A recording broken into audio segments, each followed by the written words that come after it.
থেকে যুক্ত হচ্ছেন সহকর্মী ফিরদাউস সোহাগ এবং কৈডুবি সদরদি রেলগেট থেকে যুক্ত হচ্ছেন সহকর্মী মফিজুর রহমান শিপন। শুরুতেই যাচ্ছি সোহাগের কাছে। সোহাগ, কর্মসূচি প্রত্যাহারের পর এখন ওই এলাকার অবস্থা কি জানাবেন, সেই সঙ্গে জানাবেন বিক্ষোভকারীরা কোনো আলটিমেটাম দিয়েছেন কিনা।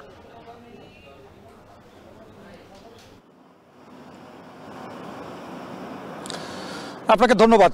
কর্মসূচি প্রত্যাহারের আগে এবং পরে একই অবস্থা। আজকে সকাল থেকেই আমরা সকাল 7:30টায় এই ভাঙা এলাকায় পৌঁছেছি।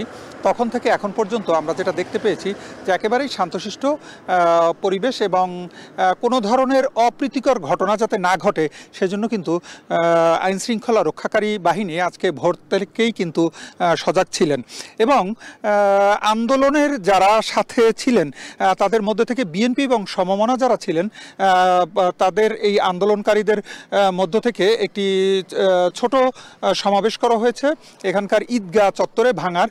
সেখানে সেই সমাবেশে বিএনপির ফরিদপুর জেলা আহ্বায়ক যিনি রয়েছেন তিনি কিন্তু যে কথা বলেছেন যে কোনোভাবেই এখানে তারা এই গতকালকে যে ঘটনাগুলো অপ্রীতিকর ঘটনা ঘটেছে তার জন্য তারা দায়ী না, সে কথাটি তিনি বলেছেন। একই সাথে তিনি কিন্তু বলেছেন যে আন্দোলন কিন্তু আপাতত স্থগিত করা হয়েছে।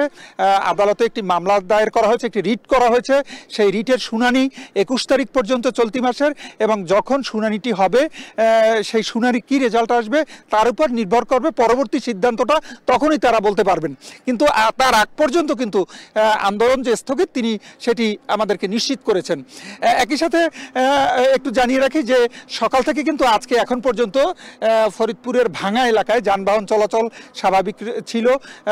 ভোরের পরে বেলা বাড়ার সাথে সাথে যানবাহনের সংখ্যা বেড়েছে এবং এই যে ফরিদপুর ভাঙার যে গোল চত্বর এক্সপ্রেসওয়ে আমরা সেখানেই রয়েছি, দেখাবার চেষ্টা করছি।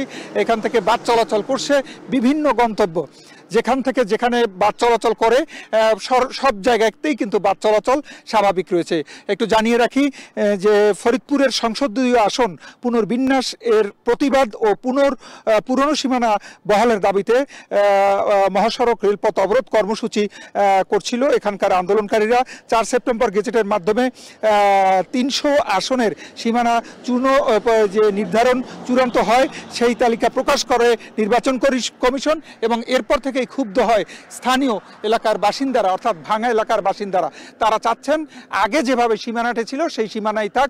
সেই হিসাবে তারা একটা কথা বলছেন যে যতক্ষণ না পর্যন্ত তারা তাদের দাবিগুলো পূরণ না হয় ততক্ষণ পর্যন্ত তারা আন্দোলন করবেন, এমনটি তারা এর আগে জানিয়েছিলেন। ঢাকা বরিশাল মহাসড়কে যান চলাচল স্বাভাবিক রয়েছে, সেই সঙ্গে আইন শৃঙ্খলা বাহিনীর অবস্থানের কারণে ভেস্তে গেছে মহাসড়ক অবরোধ কর্মসূচি। সেই খবর জানাচ্ছিলেন সহকর্মী ফিরদাউস সোহাগ। এবারে যেতে চাই সহকর্মী শিপনের কাছে। শিপন, জানাবেন ভাঙ্গা থেকে সবগুলো মহাসড়কে যান চলাচল স্বাভাবিক রয়েছে কিনা।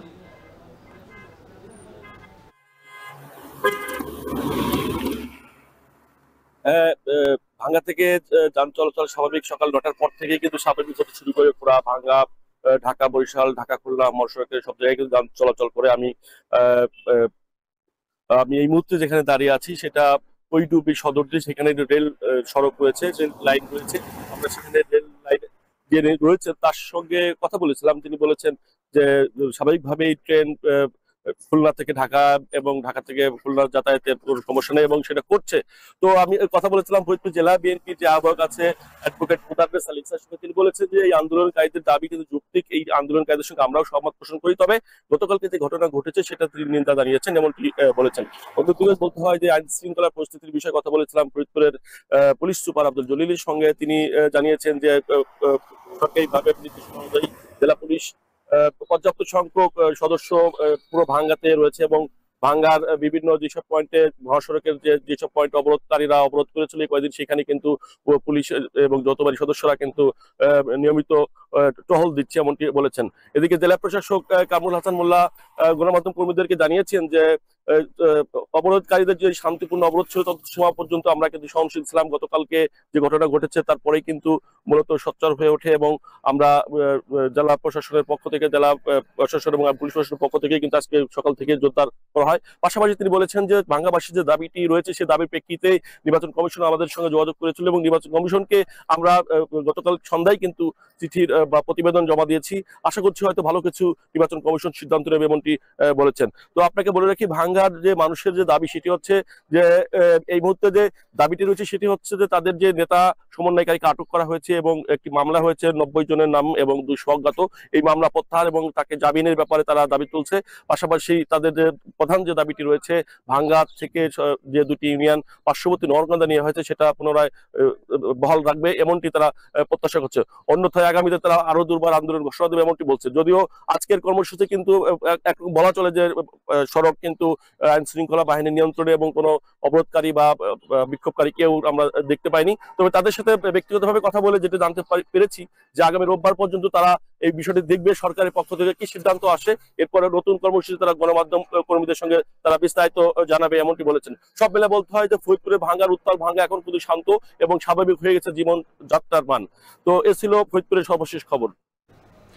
ফরিদপুরের সড়ক অবরোধ কর্মসূচি প্রত্যাহার করা হচ্ছে সেই খবর জানাচ্ছিলেন সহকর্মী মফিজুর রহমান শিপন।